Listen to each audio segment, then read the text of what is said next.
नमस्कार मित्रों, कैसे हैं आप सब। आप सब ने सुना होगा कि अभिमन्यु जो कि अर्जुन का पुत्र था, वह बड़ा ही शूरवीर था और वह बहुत अच्छा योद्धा था।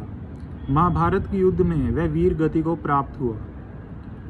आपने यह तो ज़रूर सुना होगा कि वह चक्रव्यूह के अंदर गया, क्योंकि उसे चक्रव्यूह के अंदर जाने का रास्ता मालूम था, लेकिन बाहर निकलने का मालूम नहीं था।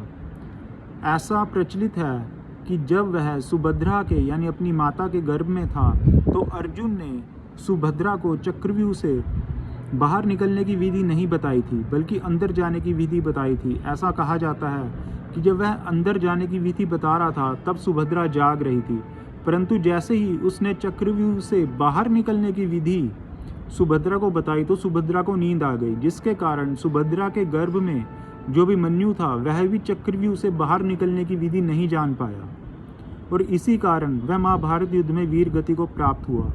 परंतु यह जानकर आपको काफ़ी आश्चर्य होगा कि महाभारत में ऐसा कोई भी वृतांत नहीं है जिसमें ये कहा गया है कि अभिमन्यु को यह विद्या चक्रव्यूह के अंदर जाने की सुभद्रा के गर्भ से प्राप्त हुई है। हाँ, उसके अंदर ऐसा ज़रूर है कि वह यह बोलता है कि मेरे पिता ने मुझे चक्रव्यूह के अंदर जाने की विधि तो सिखाई है, परंतु बाहर निकलने की नहीं। परंतु उसने यह कहीं पर भी नहीं कहा कि उसे यह विधि जो है वह सुभद्रा के गर्भ में प्राप्त हुई है। ऐसा कहीं पर भी महाभारत में नहीं लिखा हुआ, परंतु हमें हर जगह यही पढ़ाया जाता है कि सुभद्रा के गर्भ में ही अभिमन्यु ने चक्रव्यूह को भेदना सीखा था।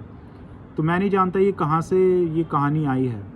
बाकी जो मूल महाभारत में है वह मैंने आपको बता दिया है कि सुभद्रा के गर्भ की बात और उसके सोने की बात का कोई जिक्र नहीं है। ऐसी और रोचक व्याख्यान जानने के लिए आप मेरे इस चैनल को कृपया लाइक करें, सब्सक्राइब करें। आपका बहुत बहुत धन्यवाद।